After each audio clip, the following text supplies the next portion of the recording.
I rubbed my tired, aching eyes and saved the last spreadsheet. The clock on the office wall pointed to 11:40 in the evening, and the entire floor had been empty for hours. My 51st birthday had passed in a blur of overtime, without even a chance to eat a proper dinner. Carol, working late again? Mike, the building's night guard, poked his head in, jingling a set of keys. Just about done, Mike. I managed to force a smile, quickly clearing my desk. This month, the firm had taken on 3 major audit projects, and as the most senior employee in the accounting department, I had to shoulder most of the work. When I was younger, I could pull an all-nighter and still be full of energy the next day. Now, past 50, working late into the night, felt like having my life force drained away. Stepping out of the office building, the early autumn night air carried a slight chill. I pulled my thin jacket tighter, and after a moment's hesitation, turned into the upscale grocery store on the corner.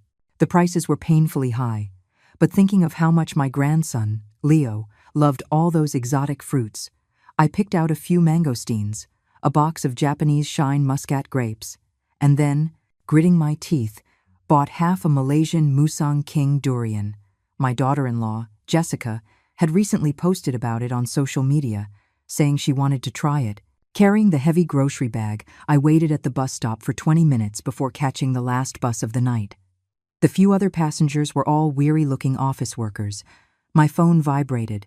It was a text from my son, Kevin. "Mom, we went over to your place for dinner tonight, but there wasn't much in the fridge, so we just ordered something." A warmth spread through my chest, and I quickly replied, "No problem, honey. Mom's almost home. I bought you guys some fruit." Only after sending it did I notice the previous message, sent at 3 o'clock in the afternoon. "Mom, it's your birthday. We're coming over for dinner tonight." I had been so busy I'd completely forgotten. A wave of guilt washed over me. I counted the cash in my wallet, planning to go to the bank first thing in the morning to withdraw some money. I would take them to that new sushi place that just opened over the weekend. Kevin had loved salmon ever since he was a little boy. When he was young, we couldn't afford much, so we could only buy a small piece for his birthday. We weren't wealthy now, but we could still afford to splurge once in a while.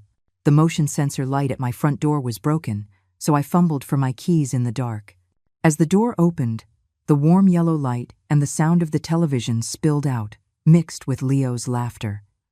The weight that had been pressing on my chest all day suddenly felt much lighter. "Mom, what took you so long?"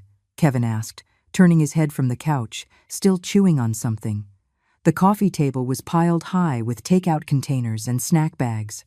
Toys and cookie crumbs were scattered on the floor. "Work was a little busy," I said, putting down my purse and carrying the fruit into the kitchen. "I bought some fruit. I'll wash it for you." Jessica was glued to her phone. She glanced up and said, "Mom, that durian smells so strong. How is anything else supposed to taste good in the fridge?" She wrinkled her nose and added, "Besides, who knows if those imported fruits have pesticides on them? What if Leo has an allergic reaction?" My hand, which was washing the grapes, paused. "I'll just put it on the balcony for now, then." Whatever, Jessica's attention had already returned to her phone. "Oh, by the way, Mom, Leo's preschool needs the materials fee tomorrow. It's $380. I'll Venmo you. Remember to give it to his teacher in the morning." "Okay," I replied, bringing the washed grapes to the coffee table. "Leo, come have some grapes. Grandma bought your favorite kind. They're super sweet." 5-year-old Leo was completely engrossed in his tablet, oblivious to my words. Kevin reached out, popped a grape into his mouth, and said, They're pretty sweet. Mom, sit down, don't worry about it." I perched carefully on the edge of the sofa, looking at my son's family of 3. Kevin had put on more weight since last year. His jawline had disappeared. Jessica had a fresh manicure that clicked crisply against her phone screen. Leo was completely lost in his game, letting out occasional giggles. "How was work today?" I tried to start a conversation. Same old," Kevin said, his eyes fixed on the TV. "Hey, Mom, the company might be doing layoffs. The year-end bonus is probably not happening." My heart tightened. "They wouldn't lay you off, would they?" "Who knows?" Kevin shrugged. "Raising a kid is so expensive these days. If I really get laid off, I guess we'll have to mooch off you for a while." Jessica kicked him playfully. What are you talking about? Then she turned to me. Mom, don't listen to his nonsense. Their company is doing just fine. I nodded, and an idea I had been mulling over for a while came to mind. You know, I've saved up a little money recently. I was thinking our family of 5 could take a trip together. Maybe to Mexico or the Caribbean. $5,000 or $6,000 should be enough. Jessica's eyes instantly lit up. Really? I've always wanted to go to Cancun. She put down her phone and, with a rare burst of enthusiasm, leaned closer. Mom, how much did you save? About $5,000, I said, a little hesitantly. If that's not enough, I can. 5,000 is more than enough for a great trip. Jessica interrupted excitedly. I can plan the whole thing. Find a really nice hotel. What do you think, Kevin? Kevin was interested too. Leo has never been out of the country. It'd be a good chance for him to see the world. Seeing their excitement, I gathered my courage to ask the most important part. I was thinking I could go too. Can I? All of us together as a family. As soon as the words left my mouth, the smile on Jessica's face froze. She slowly leaned back against the sofa cushions and picked up her phone again. Mom, you're getting older. Traveling abroad would be so inconvenient for you. And what if you get heat stroke in that tropical climate? I'm in pretty good health, I argued softly. Besides, hotels and flights are priced per person. One more person adds a lot to the cost, Jessica continued, her eyes glued to her screen. It would be better to save that money so we can have a more comfortable trip, right, Kevin? Kevin glanced at his wife, then at me, and gave a dry laugh. Mom, Jessica has a point. Your back isn't great, and long flights would be tough. Plus, Leo is such a handful, you wouldn't be able to keep up with him. My heart sank bit by bit, but I forced a smile. Well, you all have a good time then. Mom, you're the best. Jessica immediately cheered up again. I'll start looking at flights tomorrow. Oh, and Mom, can you transfer the money to Kevin now? There's a discount if we book early. I nodded and mechanically took out my phone to make the transfer. $50,000, saved over 2 whole years. Watching my bank balance shrink to 4 digits in an instant, I consoled myself. It was going to them sooner or later anyway, as long as they were happy. A variety show started playing on TV, with the guests laughing hysterically. Leo finally put down his tablet, picked up the grapes, but instead of eating them, he started throwing them on the floor one by one and squishing them with his foot. Leo, don't do that, I couldn't help but say. Jessica waved her hand dismissively. It's fine, Mom. All kids are like that. He'll stop when he gets tired of it. She turned to Kevin. Honey, remember to pick up a case of bottled water tomorrow. The filter on your mom's tap isn't working right. The water tastes funny. At 11:30 in the evening, Kevin's family got ready to go back to their own place. Jessica said she had to work the next day, and Leo wouldn't sleep well here. I walked them to the door. Leo suddenly turned around, made a face, and shouted, Grandma's a mean old lady. I froze. Jessica quickly covered his mouth. What are you talking about? But her eyes were clearly smiling. Kevin just mumbled, Don't talk nonsense, and pulled the child downstairs. Closing the door, I mechanically began to clean up the messy living room. Most of the washed grapes were smashed into the floor, sticky and hard to clean. I knelt on the floor, scrubbing away bit by bit, when a sharp pain shot through my knee, my old arthritis acting up again. By the time I finished cleaning, it was nearly 1 a.m. I took a quick shower and was quietly getting ready for bed when I heard faint voices coming from the guest room. They hadn't left after all. I then noticed an extra duffel bag by the front door. What if your mom really wants to go? Jessica's voice drifted through the crack in the door. She's just saying that. In the end, she'll definitely just give us the money to go by ourselves. Kevin's voice was full of indifference. The old fossil. She's always putting on that pathetic act. It's so annoying. Jessica's words sent a chill down my spine. My coworker even said the other day that your mom dresses up so much for her age. Is she trying to find an old man or something? Kevin actually laughed. She was like that when she was young. After my dad passed, she got even worse. But don't worry, with her looks, nobody would want her even if she paid them. $5,000 is way too little anyway. A decent hotel in Cancun is 200 or 300 a night. We'll just spend it first. If it's not enough, we'll get more from her. She should have at least 10,000 more in her savings. I stood in the hallway, my legs feeling like they were filled with lead. This woman, who spoke about me with such venom, was this really the same Jessica who had shyly called me Mrs. Davis the first time she came over? And this man, who called his own mother an old fossil, was this really the son I had raised through thick and thin? Back in my room, I gently locked the door and sat on the edge of the bed in a daze. On my dresser was the skincare set they had given me for my birthday last year. I later saw the same set on clearance at a drugstore, the tag reading "Final Sale, nearing expiration." Outside, a sliver of the moon hung coldly in the sky. On the first day of being 51, I stared at the ceiling until dawn. The morning sun streamed through the blinds into the office. I stared at the numbers on the computer screen. They looked like tiny insects wriggling before my eyes. I had barely slept last night, and now my temples were throbbing. "Carol, have you finished checking this quarter's reports?" My coworker, Diane, tapped on my cubicle wall. I snapped back to reality, fumbling through my files. "Almost done. I'll just double-check the numbers. You look terrible. Are you not feeling well?" Diane, my only friend at the department for 20 years, leaned in and whispered, "Did you have a bad birthday yesterday?" I shook my head, forcing myself to focus on work. On the first day of being 51, I found myself wondering, how did my life come to this? My phone vibrated. The screen showed Kevin's name. I quickly picked it up and walked into the hallway. "Mom, how come the money hasn't arrived yet?"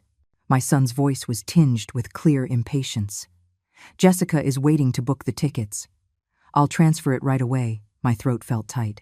"It was too late last night, so I thought I'd do it on my way to work this morning, but I got busy and it's always something." Kevin interrupted me. "How many times do I have to tell you? When you promise something, do it right away." "Jessica's already mad. She thinks you're backing out." I gripped the phone, my knuckles turning white. "I won't. I'll do what I promised. I'll transfer it right now, okay? Hurry up then. The discount fares won't wait." He paused, his tone softening slightly. "By the way, Mom, do you have a spare Instant Pot? Ours just broke." "Yes, I have a new one. I got it from the company raffle, still in the box." "Great, I'll come by and pick it up later. Jessica wants to make chili tonight." Before I could answer, he hung up. I leaned against the wall, slowly sinking into a chair in the hallway. 25 years ago, in this very same hallway, I got a call from Kevin's preschool teacher saying he had a fever. I was in the middle of an urgent report and begged my supervisor for a half-hour leave. He chewed me out, but in the end, I was holding a feverish, 104-degree Kevin in my arms, walking 2 miles in the rain before we could find a cab. Kevin was so good back then. His little face was flushed, but he stroked my cheek and said, "Don't cry, Mommy." "Carol?" Diane poked her head out. "Are you okay?" I quickly wiped the corners of my eyes. "I'm fine, just something in my eye." Back at my desk, I immediately transferred the $5,000 to Kevin. A reply came quickly. "Got it. Jessica says thanks, Mom." It was followed by a smiley face emoji, mechanical and distant. During my lunch break, Diane insisted on dragging me for a walk in the park near the office. The May sunshine was warm, and a few wildflowers dotted the lawn. "What really happened yesterday?" Diane handed me a hot tea. "Your eyes are as swollen as walnuts." I held the cup, and in the rising steam, last night's vicious words echoed in my ears. "But you don't air your dirty laundry in public." In the end, I just shook my head. "I'm just a little tired." "Carol, you spoil Kevin too much," Diane said bluntly. "He's treating you like an ATM now." I gave a bitter smile. "Isn't that what all moms do?" "Of course not." Diane's voice rose a few decibels. "Look at my daughter. She started working part-time in college. Now she's married and buying a house, and she hasn't asked us for a single penny. Kevin is over 30 and still asking you for money. Does that sound right?" I sipped my tea in silence. Diane's daughter was indeed exceptional, but Kevin had gone through so much as a child. When he was 5, his father died in a car accident, leaving very little money behind. I raised him on my own, working and taking care of him. It was inevitable that I spoiled him a little. By the way, Diane suddenly changed the subject. The community senior center is looking for weekend volunteers. Are you interested? It would be a nice change of pace. A senior center? I was surprised. I'm not that old yet. Who said you'd be one of the residents? Diane laughed. You'd be there to chat with the seniors, organize activities, that sort of thing. I see you spending all your time, either at work or revolving around Kevin. You need to have your own life. I was about to refuse when my phone rang again. It was Kevin, saying he was bringing Jessica and Leo over for dinner and asking me to prepare something nice. See? Diane sighed. There he goes again. I took off 2 hours early that afternoon, went to the market to buy fish, shrimp, and ribs, and then made a detour to a gourmet market to buy the cheese and steak Jessica liked. When I got home, I started preparing dinner without a moment's rest. My back ached terribly, but I didn't dare stop. At 6:30 in the evening, the doorbell rang. I wiped my hands and went to open it. Kevin's family stood outside. Leo was holding an ice cream cone that was dripping everywhere. Mom, I'm starving. Is dinner ready? Kevin walked straight to the dining table. Wow, what a feast. Jessica glanced at the table and nodded with some satisfaction. Mom, do you have any red wine? It's Friday. I feel like having a drink. I hurried to the kitchen and took out a bottle of Cabernet I'd been saving. It was a gift from the company on my birthday last year, and I hadn't had the heart to open it. During dinner, Kevin enthusiastically described their travel plans. They were going to stay in a 5-star hotel in Cancun and even charter a yacht. Jessica would occasionally add some luxurious detail to the itinerary, and the two of them grew more and more excited. Mom, where's that Instant Pot? Kevin suddenly asked. I brought the brand new appliance out from the kitchen. Here it is. I won it at the company's annual party. I've never used it. Jessica took it, checked the brand, and said, It's okay, I guess. It's not a fancy import, but it'll do for now. She turned to Kevin. Honey, remind me to order that Zojirushi rice cooker from Japan next week. My girlfriend says the rice it makes is amazing. I lowered my head and picked at the rice in my bowl, suddenly losing my appetite. That Instant Pot had been the first prize, and the whole office had been envious at the time. After dinner, Jessica was on her phone on the couch, Kevin was playing with Leo, and I was in the kitchen doing the dishes alone. Their conversation drifted in from the living room. Honey, I saw a purse I really like. It would be perfect to take to Cancun. Buy it then. Mom gave us $5,000 anyway. The flights and hotel will be around $4,000, so there's still $1,000 left over. Didn't your mom say she had $5,000? How come you only transferred $3,800? Huh? Oh, right. She said she'd transfer it in 2 parts. Maybe there's a bank limit. The plate in my hand nearly slipped. I had clearly transferred the full $5,000. Kevin was lying. What did he do with the other $1,200? After cleaning the kitchen, I made an excuse to go to my bedroom to get something and secretly checked my mobile banking records. That's right, a full $5,000, transferred at 10:17 in the morning. My hands started to tremble. A surge of anger from being deceived welled up inside me. Back in the living room, Jessica was teaching Leo his letters. Come on, repeat after Mommy. Old, fossil. Leo mimicked her. Old, fossil. Jessica giggled. So smart. One more time. I stood frozen, as if plunged into an icy cavern. Last night wasn't just a child's slip of the tongue. It was deliberately taught. Mom? Kevin noticed my strange expression. What's wrong? No. Nothing. I stammered a smile. I'm probably just tired. After they left, I collapsed onto the sofa, completely drained. The clock pointed to 11, but I didn't feel the slightest bit sleepy. Finally, I dragged my exhausted body to the storage closet. There were a few boxes there with my late husband's belongings, untouched for years. Maybe it was because I heard them say after my dad passed, but I suddenly had a strong urge to look at his things. Moving aside the clutter on top, I opened the oldest cardboard box. Inside, his books, fountain pens, and our photo albums were neatly arranged. Flipping through the yellowed album, our younger selves smiled at the camera. Life was so hard back then, but at least our hearts were warm. One photo stood out.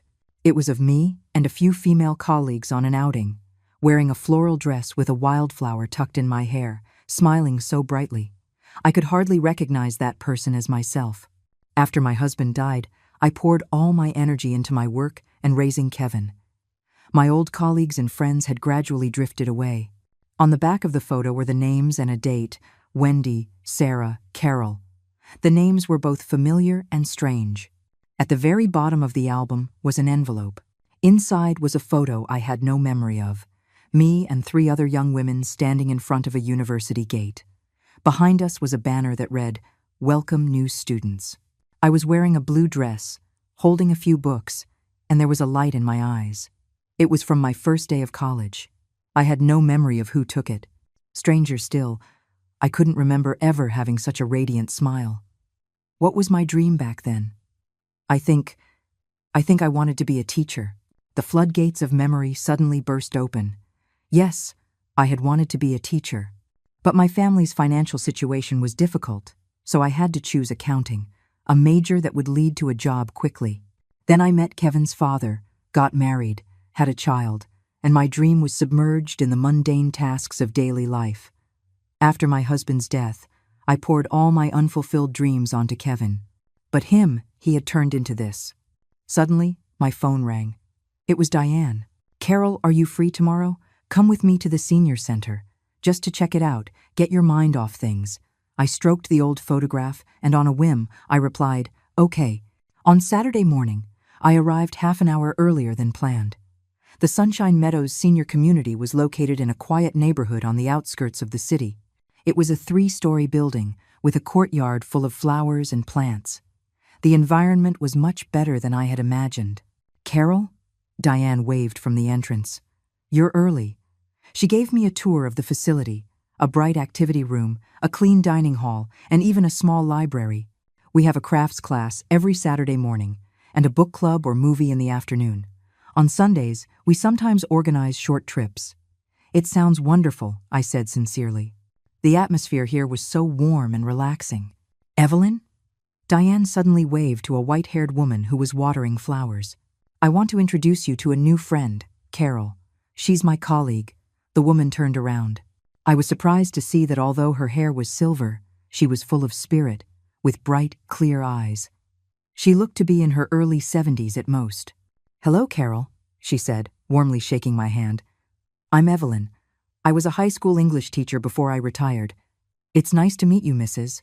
Johnson," I said, instinctively using a respectful title. "Oh, don't be so formal. Just call me Evelyn," she said with a beaming smile. "Come on, I'll introduce you to the rest of the gang." In the next 2 hours, I met Mr. Miller, a former engineer, Mrs. Davis, a retired head nurse, and Grandma Rose, who used to be a seamstress. Every one of them was energetic and well-spoken, completely subverting my stereotype of a nursing home. During the knitting class, Evelyn sat next to me, patiently teaching me how to cast on. I was clumsy and kept making mistakes, but she wasn't the least bit annoyed. "You have very nimble hands," she encouraged me. "You're just too tense. Relax.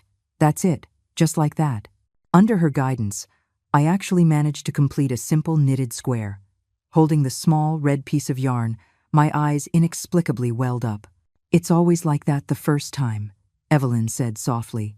"When I first learned, I had to unravel it a dozen times."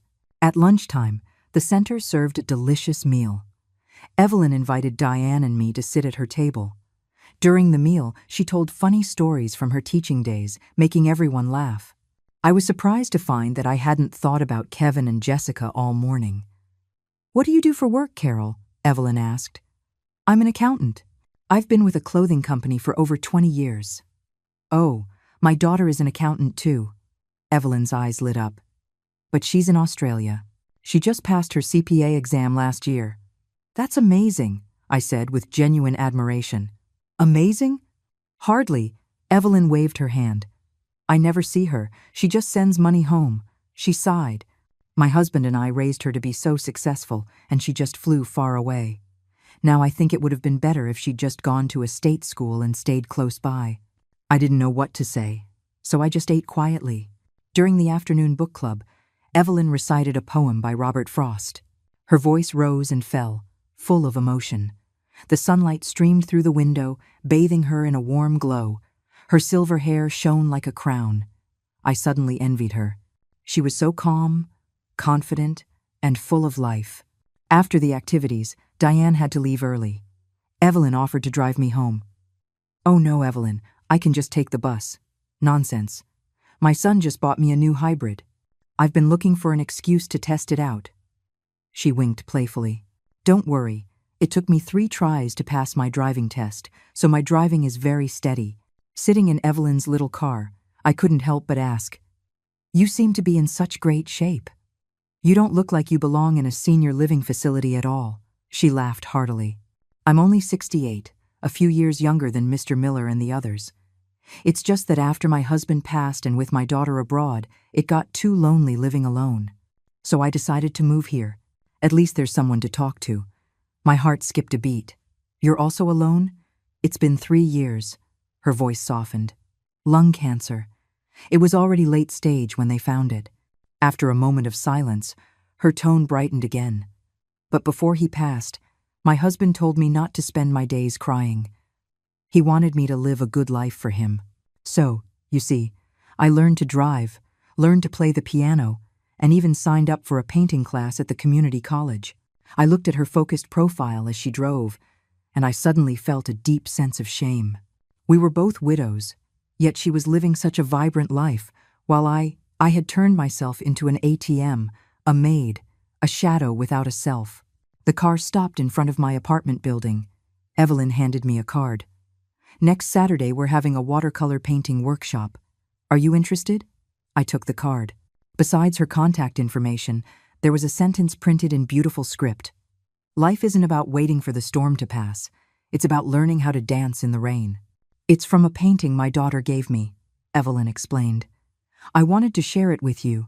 Back home, on a whim, I dialed Kevin's number. "Honey, I was thinking of joining an activity next week." "What kind of activity?" His voice was full of suspicion. "Does it cost money?" "No, it's just—" "Then do whatever you want." He cut me off. "Oh, by the way, Mom, Jessica saw a purse she likes. It's $2,600. So, you see..." I closed my eyes. "Mommy's out of money. How is that possible? Didn't you just get paid?" His voice suddenly rose. "Are you hiding money from us?" "I really don't have any more. The money for the trip was from 2 years of savings. Fine, if you don't want to give it, then don't." "Why make such a big deal about it?" He hung up angrily. I stood in the middle of the living room, still clutching Evelyn's card. The clock on the wall ticked away, as if counting down to something. "Mom, are you sure you want to go?" Kevin's voice came through the phone, tinged with obvious displeasure. "A place like a senior center. It's so depressing." I was organizing the materials for next week's travel plans, holding the phone with my shoulder. "I'm just volunteering, chatting with the elderly." "Whatever," he said dismissively. "By the way, Jessica has already booked the flights and hotel. We're leaving next Saturday." My hands froze. "You booked it already? It's cheaper to book early. Aren't you always telling us to be frugal?" His tone suddenly became cautious. "Mom, Jessica still thinks you're too old for a long trip." I clutched my passport in my hand and took a deep breath. "I understand, honey. You all have a good time." After hanging up, I opened my computer to look up travel guides for Cancun. Since Kevin's family wouldn't let me go with them, I could at least give them some suggestions.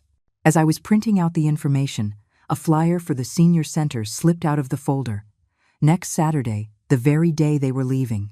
On Saturday morning, I woke up earlier than usual. I carefully prepared breakfast and lunch, placed them in the refrigerator, and left a note reminding Kevin to come and get them. At 8 o'clock sharp, I stood at the door, doing a final check of the items in my bag: water bottle, tissues, notebook, and my passport. Last night, on a whim, I had put my passport in my bag. I had no actual plans to go abroad, but carrying it gave me a strange sense of comfort, as if I still had the freedom of choice. The senior center was especially lively today. Evelyn told me that every Saturday morning, doctors from the community hospital came to offer free consultations, So many of the residents had invited their relatives and friends over. "Carol," she waved enthusiastically, grabbing my hand. "Come on. I saved you a good spot. Today's activity was soap making." Evelyn was clearly a popular figure here, skillfully helping the staff distribute materials and tools. I followed her lead, melting the soap base, adding essential oils and color, and pouring it into molds. "Evelyn, how long have you been living here?" I asked while stirring the soap mixture. "Almost 2 years," she said, deftly sprinkling rose petals into a mold. "When I first came, I was a mess. I would just hide in my room and cry all day, feeling like my daughter had abandoned me." I looked at her in surprise. "You don't seem like the type to do that. Everyone has their moments of weakness," she lowered her voice.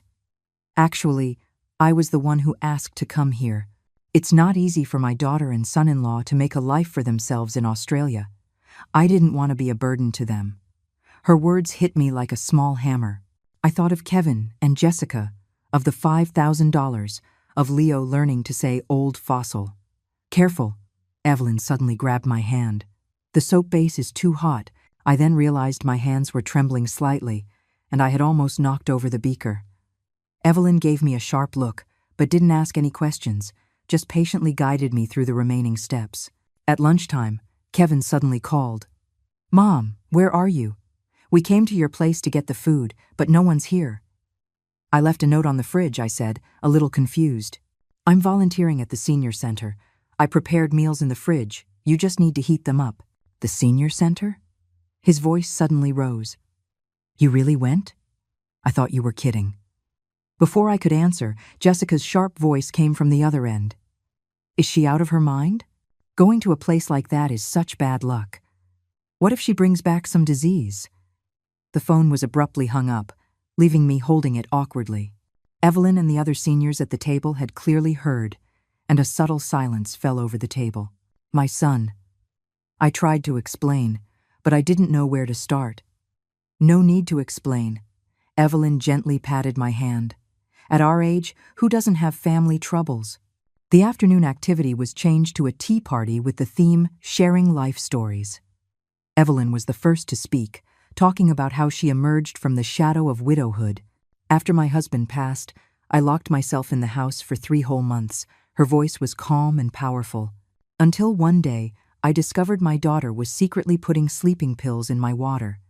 She was afraid I would commit suicide." A wave of murmurs went through the room.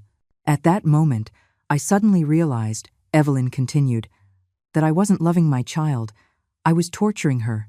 She's a good person, so we must live our lives to the fullest, not just for ourselves, but to free our children from worry." I lowered my head, tears almost falling into my teacup. I had always thought that satisfying Kevin's every demand was loving him, but I never considered what kind of person this distorted love would turn him into. After the tea party, Evelyn pulled me aside for a walk in the small garden. The May sun shone gently on us, and the roses in the flower beds were in full bloom. "Carol, something is on your mind." It wasn't a question. "Do you want to talk to your old sister about it?" Perhaps because I had suppressed it for too long, or perhaps because her gaze was so gentle, I suddenly broke down. I poured out all my grievances. How Kevin repeatedly asked for money. How Jessica taught Leo to curse at me. How my travel plans were rejected. And even the hurtful things I had overheard them say behind my back. Evelyn listened quietly, then gently put her arm around my shoulders. "Oh, you silly girl. You've raised an ungrateful leech." "It's my fault," I sobbed. "After his father died, I gave him all my love. I gave in to his every whim." "Love is not indulgence," Evelyn said sternly. "It's not too late for you to realize that now." "But," I wiped my tears, "what can I do? He's my only son." First, Evelyn held up a finger. "You need to learn to say no. Second, you need to have your own life. Let him understand that you are not an on-call ATM." She winked slyly. "For example, while they're on vacation next week, you could go on a trip too." I was stunned. "Where would I go by myself?" "Who said you'd be alone?" Evelyn smiled. "Our senior center is organizing a trip to the hot springs next Saturday. 2 days, 1 night, only $380, including meals and accommodation. Why don't you come with us?" I hesitated. Is that appropriate? What's not appropriate? She waved her hand grandly. You're only 51, still young. Are you going to wait until you're my age to start enjoying life? When I got home, I found the food in the refrigerator untouched. The note was crumpled up and thrown in the trash. On the dining table was a sticky note. Mom, Jessica said the food from outside isn't clean, so we ate out. Leo misses you. We'll come see you tomorrow. I smiled bitterly. Leo misses me? More like he misses the money in my wallet. On Sunday morning, I deliberately went to buy fresh ingredients to make Kevin's favorite braised ribs. At 11 o'clock, the doorbell rang on time. Grandma. Leo bounced in, heading straight for the TV cabinet where I kept a drawer of snacks for him. Kevin and Jessica followed. As soon as Jessica entered, she frowned. Mom, you should change these sofa covers. They're all pilling. She walked over and pinched the fabric. Forget it. This cheap stuff is not even worth washing. Just throw it out. I bit back my anger. It's still usable. It would be a waste to throw it away. Mom, Kevin plopped down on the sofa. Jessica has her eye on that purse. Daddy, I want to play on the iPad. Leo suddenly shouted. Grandma, let me play on the iPad. Leo, honey, I said softly, let's eat first. You can play after we eat, okay? No, I want it now. Leo started rolling on the floor. You old fossil, give it to me now. The air froze. Jessica coughed awkwardly. Kevin pretended not to hear, his head buried in his phone. I stood there, feeling dizzy. Kevin, I said, using his full name for the first time. Did you hear what your son just said? He finally looked up, annoyed. He's just repeating things he hears. Why are you taking it so seriously? He turned to Leo. Stop making a scene. Daddy will get you the iPad. Lunch was a silent affair. Jessica picky ate her food, finishing only a small portion. Kevin, on the other hand, wolfed down his meal, but didn't say a word to me the entire time. Leo was preoccupied with the iPad and didn't touch his food. After the meal, Jessica suddenly said, Mom, I heard you're going on a trip with some friends. I became wary. It's just a short trip organized by the senior center. Oh, she gave Kevin a meaningful look. Well, the hotel we booked requires a deposit. Mom, could you help us out a little more? I put down my chopsticks. I really don't have any more money. Don't give me that. Kevin suddenly slammed the table and stood up. There's still money in your bank account. I saw your mobile banking app last time. The balance was over $6,000. I looked at him in shock. When did you look at my phone? Last month, when I was helping you adjust the screen brightness, he said, completely unapologetic. Mom, we're not strangers. Why are you being so secretive? Jessica chimed in. Yeah, Mom. What's the point of saving money if you're not going to spend it? Are you going to take it to your grave? A chill ran down my spine. They were not only after my money, but they were also secretly invading my privacy. What was more frightening was that they didn't think there was anything wrong with it. That's my emergency fund. I tried to remain calm. What if I get sick and have to be hospitalized? Don't say such unlucky things. Jessica waved her hands dramatically. If something really happens, you've still got us, right? I looked at their greedy eyes and suddenly understood what Evelyn had said. Love is not indulgence. No, I said firmly. That's my retirement money. Kevin's face instantly darkened. Mom, you've changed. Ever since you started going to that stupid senior center, you've been acting weird. He sneered. Don't tell me you've been charmed by some old man there. The words stabbed me like a knife. I stood up, my voice trembling. Please leave. Fine, we'll leave. Kevin grabbed Leo. Don't come begging us to see you in the future. They slammed the door and left, leaving a table full of mess. I mechanically cleared the dishes, my hands shaking so much I could barely hold the plates. By the third plate, I finally broke down, squatting on the floor and sobbing uncontrollably. I don't know how long I cried before the ringing of the phone brought me back to reality. It was Evelyn. Carol, are you free tomorrow? Come with me to the hospital for a follow-up. Her voice was as cheerful as ever, as if she had no idea what I was going through. Okay, I answered, my voice hoarse. What's wrong? Your voice sounds strange, she asked sharply. Nothing, just a little cold. Don't give me that. I taught for 30 years. I can tell when someone's lying. She paused.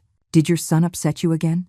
I couldn't hold it in any longer and told her everything that had happened that afternoon. Good. To my surprise, Evelyn shouted with joy after hearing my story. This is just the beginning, Carol. You finally learned to say no. But, I gasped between sobs, they said they're going to cut ties with me. Silly girl, that's their usual trick, Evelyn said confidently. Just wait. In less than 3 days, they'll be back. When they realize you're no longer at their beck and call. After hanging up, I went out onto the balcony and took a deep breath. The May breeze gently caressed my face, carrying the faint scent of flowers. In the distance, a flock of pigeons circled freely in the sky. I felt the passport in my pocket and made a bold decision. On Monday morning, I arrived at the hospital entrance earlier than the agreed time. As Evelyn got out of a taxi, I was studying the hospital's floor plan. Carol, she waved energetically, looking nothing like a patient. Have you had breakfast? There's a great bagel shop across the street. I shook my head. I'm not hungry. You should go for your checkup first. What's the rush? My appointment is at 10:30. She pulled me across the street. Come on, my treat. The bagel shop was small but clean. We ordered 2 everything bagels with cream cheese and 2 coffees. Evelyn expertly added 2 spoonfuls of sugar to her coffee and pushed 1 cup towards me. So, tell me, what's the plan? She asked, taking a bite of her bagel. I stirred my coffee. I don't know. After they left yesterday, I couldn't sleep all night. That's normal, she nodded. The first time you set a boundary, it's always like that. When I told my daughter I wouldn't be sending her any more money, I had insomnia for a whole week. And what happened after? She learned to stand on her own 2 feet. Now she can't thank me enough. Evelyn smiled proudly. Kids, sometimes you just have to give them a little push. I looked at my reflection in the coffee, my dark circles and haggard face. Evelyn, I want to go on a trip. Great, she slapped the table. You can come with us to the hot springs. No, I looked up. I want to go to Cozumel. Evelyn's bagel hung in midair, her eyes wide. Cozumel? By yourself? I took out the passport and the printouts from last night from my bag. I've checked. It's the off-season now, so flights and hotels are not expensive. If Kevin and his family can go, why can't I? Evelyn put down her bagel and seriously looked through my materials. 5 days, 4 nights, 5-star hotel, airport transfers included. You really know how to pick 'em. She suddenly looked up. Wait a minute. You're not thinking. I nodded, my chest pounding with the excitement of this audacious plan. They leave next Saturday. I was thinking of leaving on the same day, but going to a different place. Oh my God. Evelyn covered her mouth, her eyes sparkling. Carol, I underestimated you. This idea is brilliant. She grabbed my hand excitedly. It's settled then. I'm going with you. What? Now it was my turn to be shocked. But aren't you going to the senior center activity? That boring activity can't compare to Cozumel?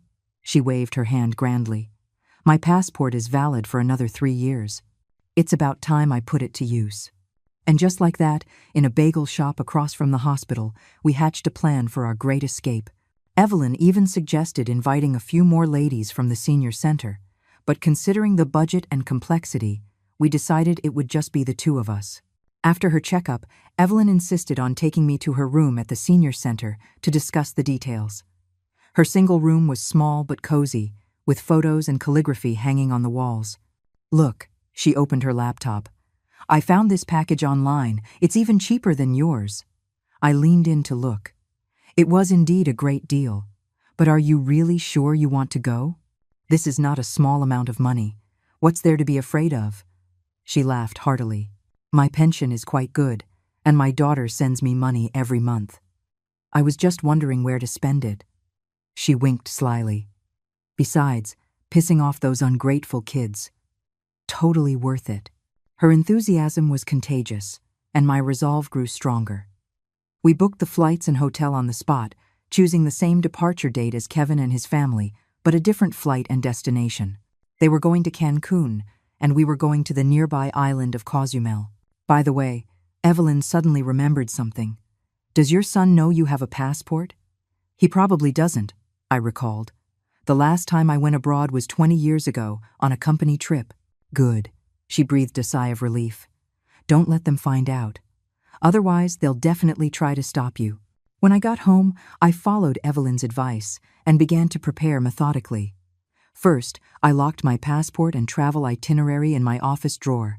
Second, I pretended to give in, telling Kevin I had agreed to let them go on their trip and that I would stay home and rest. On Wednesday evening, Kevin called as expected. His tone was much milder than before. Mom, Jessica wanted me to ask if you're sure you don't want to go to Cancun with us. I gripped the phone, trying to keep my voice steady. Yes, honey, I'm getting old.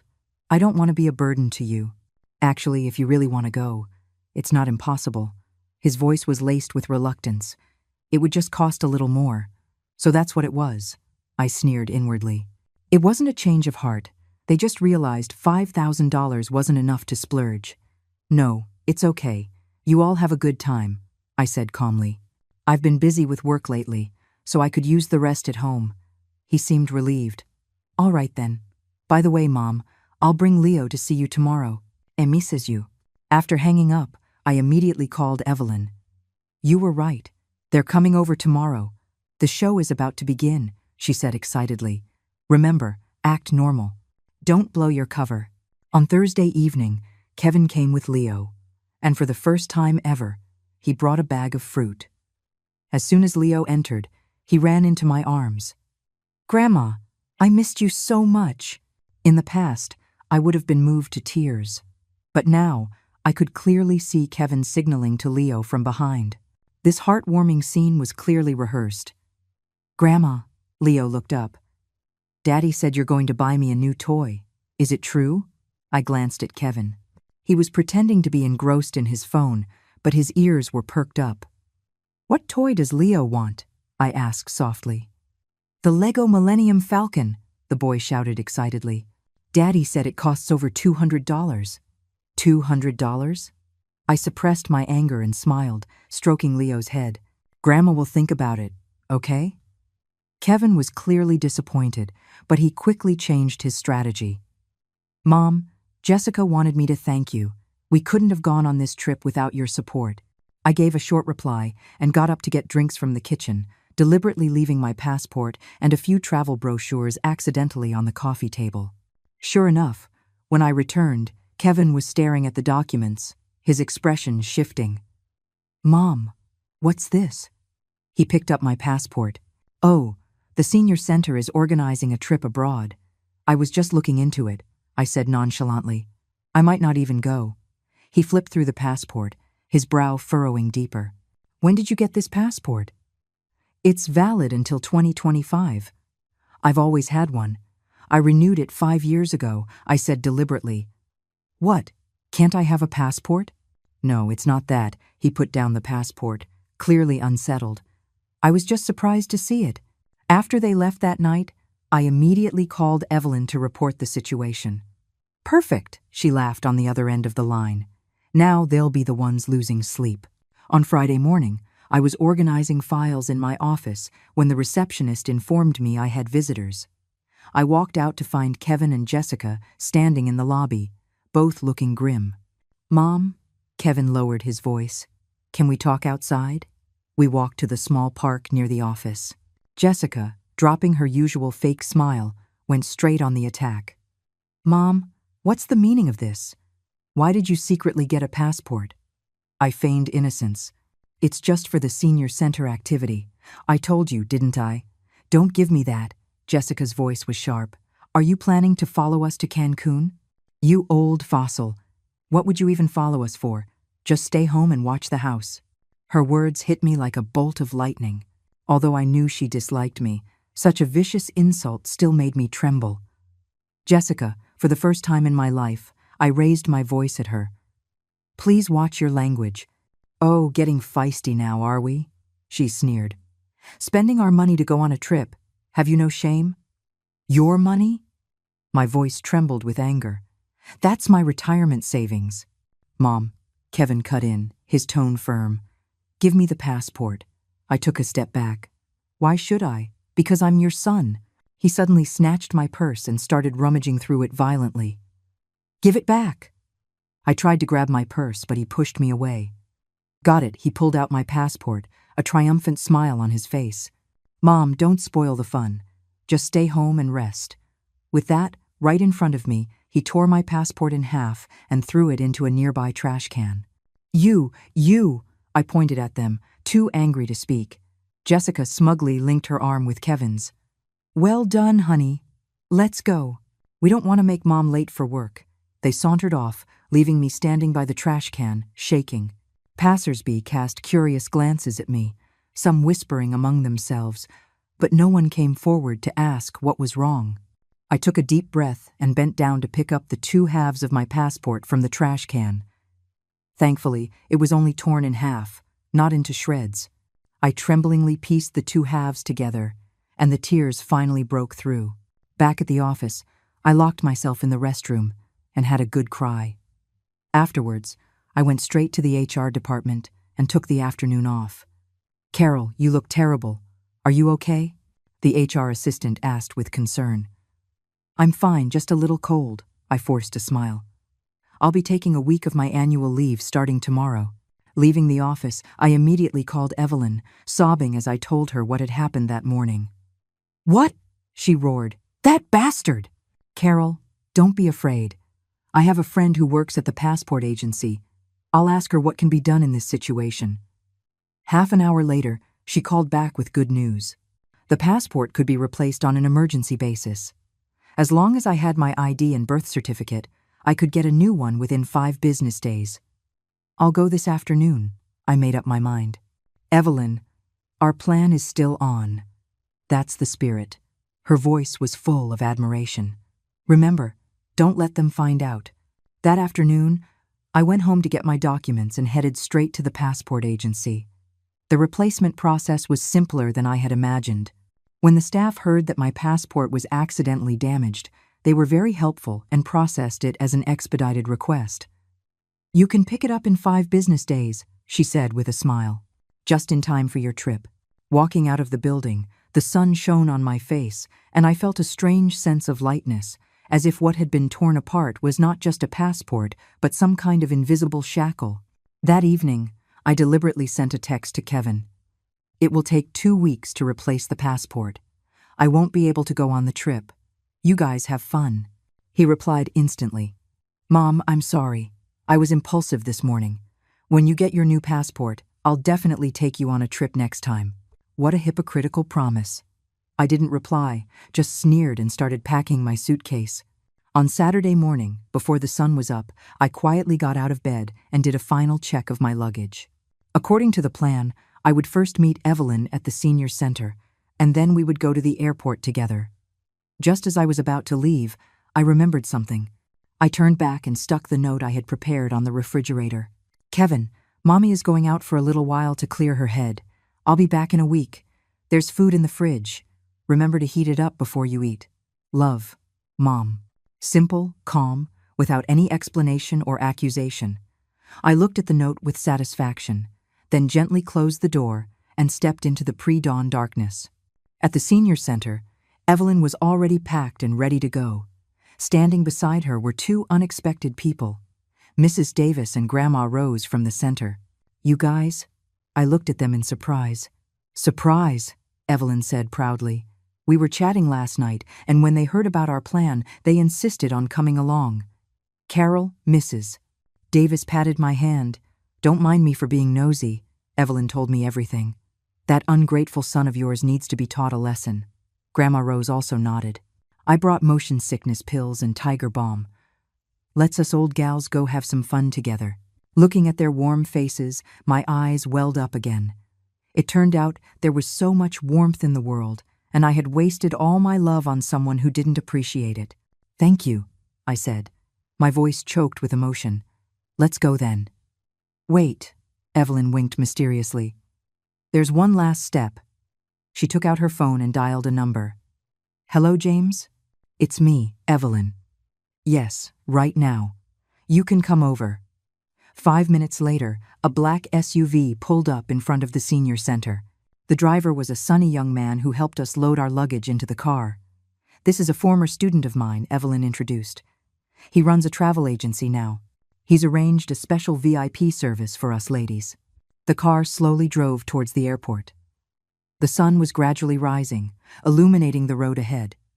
I looked back at the city I had lived in for over 2 decades, a mix of emotions welling up inside me. Nervous? Evelyn squeezed my hand. I shook my head and smiled. No, I'm excited. Excited for this long overdue rebellion. Excited to rediscover the self that had been stolen by time. And even more excited to see the look on Kevin and his family's faces when they discovered the truth. And all of this was just the beginning. The airport terminal was bustling.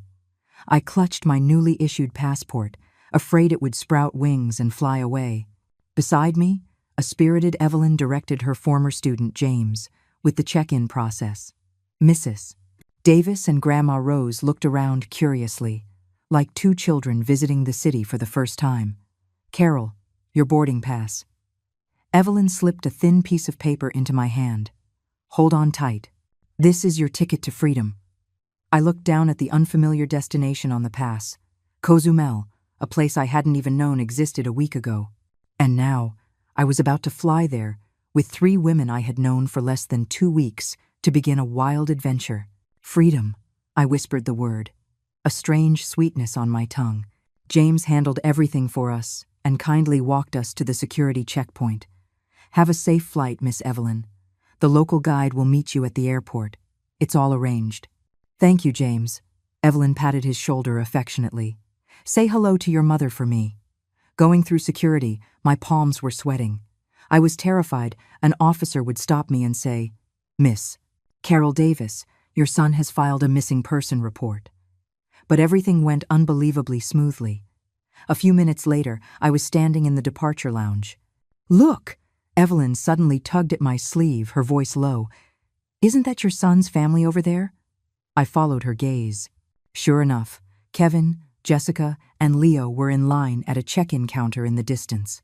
Kevin was impatiently tapping his foot. Jessica was fixing her hair in her phone's reflection, and Leo was sitting on the floor playing with his iPad. They looked so ordinary, so alien. Want to go say hi? Evelyn winked mischievously. Don't you dare! I quickly grabbed her arm. Please, Evelyn. Just kidding, she laughed. Come on, let's go to the VIP lounge. Out of sight, out of mind. Evelyn had insisted on booking the VIP lounge, calling it the first stop on our rebellion tour, a place to indulge. Sitting on a comfortable sofa, sipping freshly brewed coffee, I felt a sense of unreality. This was the first time in my 51 years that I had spent money on myself for such a luxury. Carol. Evelyn leaned in conspiratorially. Want to see the look on your son's face when he finds out the truth? Before I could answer, she had already taken out her phone and dialed a number. Hello, airport information? I'd like to make a passenger announcement. 10 minutes later, a sweet female voice echoed through the airport. Passenger Mr. Kevin Davis, please proceed immediately to gate 18 for an urgent message. I repeat. Through the glass walls of the lounge, we saw Kevin's family hurry towards gate 18. A uniformed staff member handed him an envelope. What's that? I asked curiously. Evelyn proudly waved her phone. A little surprise I had James prepare. In the distance, Kevin opened the envelope, and his face instantly turned pale. Jessica snatched the letter, and after a glance, let out a hysterical scream. Even from this distance, I could clearly see her mouth contort into a horrifying shape. What on earth did you write? I asked nervously. Something simple.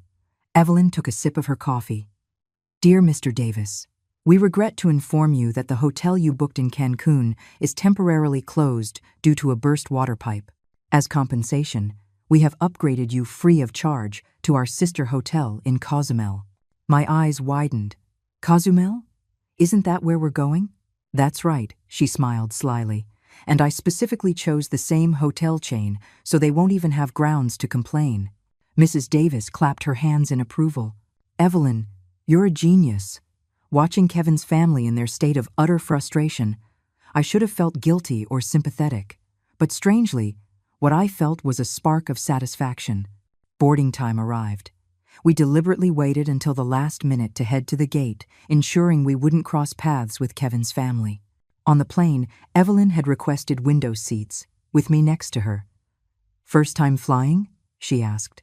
"No, but the last time was 20 years ago." I gripped the armrest nervously. Kevin was only 10. "It was a company trip to Thailand. This time feels different, doesn't it?" she asked meaningfully. I nodded.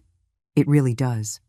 On that trip, I spent the whole time worrying if Kevin was eating well, if he was listening to his grandparents. But now I was only concerned with how I felt. As the plane took off, I couldn't help but let out a small gasp. Evelyn laughed and squeezed my hand. "If you're scared, just shout." I'm not scared," I said stubbornly, but my grip on her hand tightened. After the plane stabilized, Evelyn suddenly turned serious. "Carol, there's something I've been meaning to ask you." "What is it?" "Why Cozumel? There are so many other places you could have gone." I looked out the window at the cotton-like clouds, my thoughts drifting back 20 years. Kevin's father. "We went to Cozumel for our honeymoon. We were poor back then, staying in a $20 a night motel, but we were so happy." I gently touched the window pane. "After he passed, I always wanted to go back. But I kept thinking, I'll wait until Kevin grows up, until I have more money, wait. And I waited so long I almost never made it." "That's life," Evelyn finished my thought. "The most dangerous word is wait." The 4-hour flight passed quickly with conversation and naps. Upon landing, the humid tropical air, with a scent so familiar from my memories, greeted us. Immigration, baggage claim, finding our driver, everything went surprisingly smoothly. "Miss Davis?" A tanned local young man held a sign with my name on it. "Welcome to Cozumel." He enthusiastically helped us with our luggage into a new van. The air conditioning was strong, and there were chilled towels and bottled water waiting for us. Evelyn gave me a proud wink. "See? I told you I'd take care of everything." The van left the airport, driving along a road lined with lush tropical plants and the azure sea. The small fishing village of my memory had transformed into a modern resort area, but the laid-back atmosphere remained. "Look over there." I suddenly pointed out the window. "That seafood shack is still there. 20 years ago, my husband and I had lobster right there." "Then that's where we're having dinner tonight," Evelyn announced grandly. "In memory of your husband." The hotel was even more luxurious than I had imagined. The open-air lobby faced a turquoise bay. A waiter handed us chilled welcome drinks and fragrant frangipani lace. Even the usually composed Mrs. Davis couldn't resist taking out her phone for a selfie. "Miss Davis, your ocean view suite?" The front desk clerk smiled and handed me a key card. "Miss Evelyn specifically requested it. It has a perfect sunset view." I looked at Evelyn in surprise, but she was pretending to study the artwork in the lobby. My room was on the 5th floor, unbelievably spacious, with a huge balcony overlooking the endless ocean. The bed was decorated with flower petals spelling out "Welcome," and there was a platter of fresh fruit. Just as I put down my luggage, the doorbell rang. Evelyn stood outside with 2 glasses of champagne, a toast. We clinked glasses on the balcony. The sea breeze gently caressed our faces, and the champagne bubbles popped on my tongue with a subtle sweet and sour taste. "To freedom," Evelyn raised her glass. "To freedom," I echoed, a lump forming in my throat. In the evening, we went to the seafood shack as planned. It was larger than I remembered, but still had the same simple, rustic charm. I ordered the black pepper crab we had eaten all those years ago. The taste was almost identical. "Delicious," Grandma Rose exclaimed, licking her fingers. "Much better than the food at the center." The 4 of us feasted, drawing curious glances from other tourists. Evelyn didn't care, even raising her glass to the onlookers. With her encouragement, I gradually relaxed, even trying raw oysters, something I had never dared to eat before. On the way back to the hotel, Evelyn suddenly grabbed me. "Carol, look." I followed her gaze and saw Kevin's family trudging into the hotel lobby. Jessica was complaining about something as she walked, and Kevin was dragging their luggage with a gloomy expression. Leo was crying for ice cream and was rudely shushed by his father. "They're really here," I whispered, instinctively hiding behind a pillar. "What are you afraid of?" Evelyn pulled me out. "They should be the ones who are afraid. Come on, let's walk right through the main entrance." At her urging, we walked confidently through the lobby. Just as we were about to pass them, Jessica looked up and let out a shriek. "You old fossil!" The entire lobby fell silent. Everyone turned to look at us. Kevin looked like he had seen a ghost. "Mom, what are you doing here?" "On vacation," I said calmly, though my heart was pounding. "But your passport," he stammered, unable to form a complete sentence. "I had it reissued," I smiled faintly. "By the way, weren't you supposed to be in Cancun?" Jessica's face turned beet red. "It's all your fault. If it weren't for you." "Jessica!" Kevin cut her off sharply, then lowered his voice to me. "Mom, can we talk privately?" "There's no need." I took a step back, linking my arm with Evelyn's. "My friends and I have plans." With that, I pulled Evelyn towards the elevator. Behind us, I could hear Jessica's hysterical curses and Kevin's futile attempts to calm her down. But strangely, these sounds that once could have broken my heart now seemed distant and muffled, as if coming from behind a thick pane of glass. The moment the elevator doors closed, I couldn't help but burst out laughing until tears streamed down my face. Evelyn patted my back and joined in. "Feel better?" She wiped her eyes. "Carol, you were amazing just now." Back in my room, I stood on the balcony watching the sunset. The setting sun painted the sea in shades of gold, with sailboats dotting the horizon. 20 years ago, on this very balcony, my husband and I had made a wish to grow old together. Now, I was here alone. But strangely, I didn't feel lonely. My phone suddenly vibrated. It was a text from Kevin. "Mom, we need to talk. Jessica and I are waiting for you in the hotel coffee shop." I stared at the screen for a long time before finally replying, "Maybe tomorrow. I need some time to myself tonight." After sending the message, I felt an unprecedented sense of relief. It turned out that saying no wasn't as hard as I had imagined. It was just a simple word, yet it brought such immense freedom. I changed into my swimsuit and went to the hotel's infinity pool alone. The water was the perfect temperature. I floated in the middle of the pool, gazing up at the star-filled sky. Tomorrow might bring arguments, tears, and heartbreak. But for now, it was just me and the stars, and the part of myself that was slowly reawakening. The morning sun filtered through the sheer curtains, waking me. For a moment, I didn't know where I was.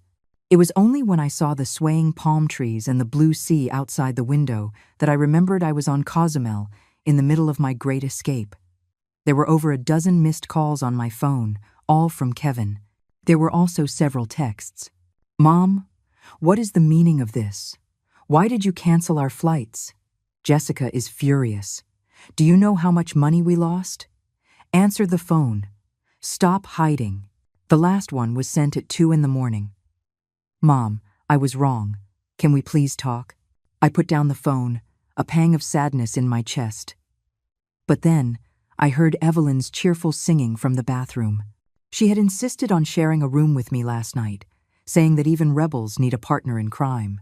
Hearing her off-key rendition of "You Are My Sunshine," I couldn't help but smile. "Get up, sleepyhead." Evelyn poked her head out of the bathroom, a face mask on. "We have a packed schedule today." Breakfast was at the hotel's beachfront restaurant. The buffet was a dazzling array of choices. Mrs. Davis and Grandma Rose were already there, their plates piled high with tropical fruits and pastries.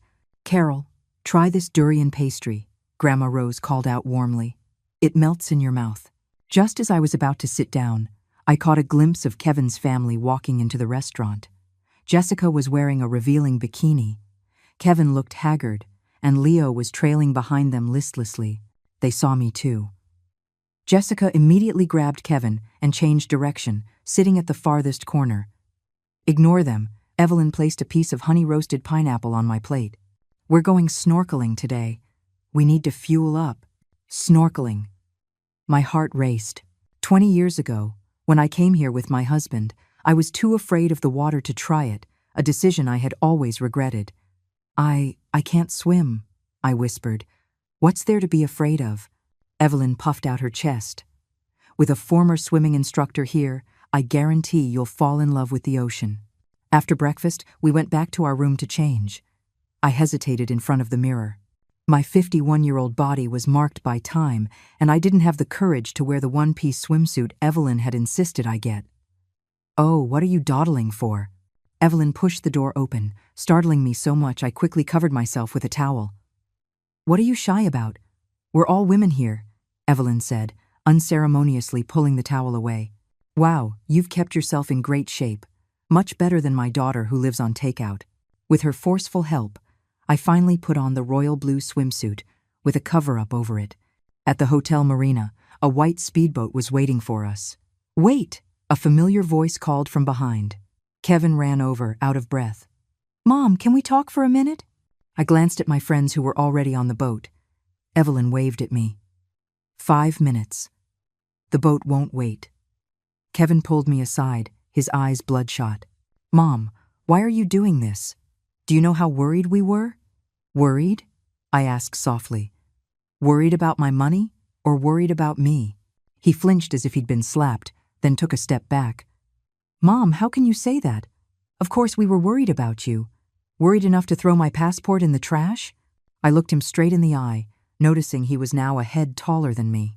Where was the little boy who used to cling to my leg, crying, "Don't cry, Mommy"? That was Jessica's idea, he averted his gaze guiltily. "I helped you get it back, didn't I? And then you tore it in half. I was wrong, okay?" He suddenly raised his voice, attracting the attention of a few passers-by. "Mom, you've changed. You were never like this before." His words were like a key, unlocking a box I had kept locked away in my heart. Yes, I had changed. I was no longer the submissive, ever-giving Carol. "Kevin," I said calmly, "I love you and your family, but I'm a person too. I have things I want to do. Just this once, let me be selfish, okay?"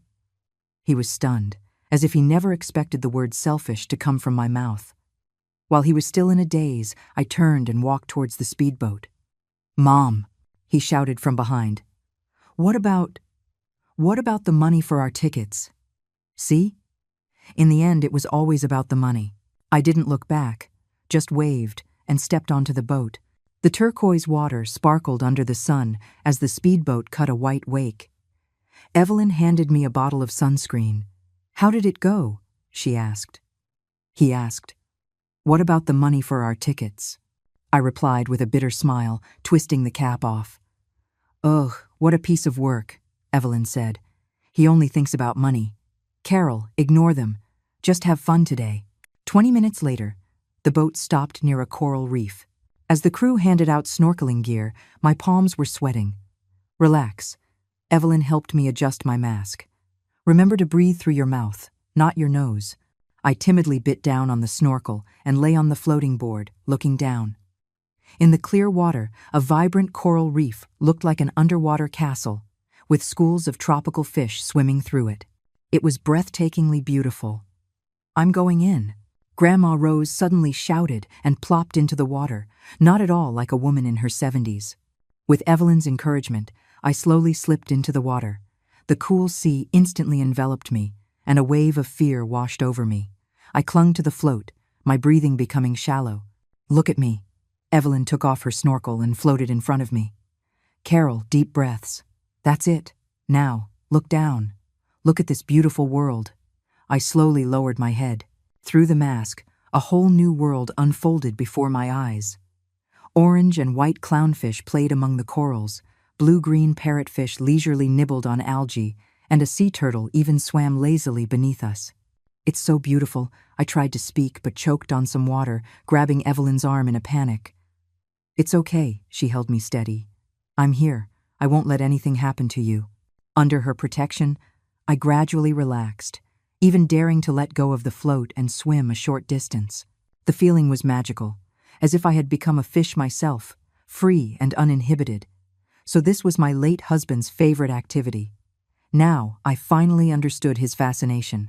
On the way back, we were all sunburnt but in high spirits.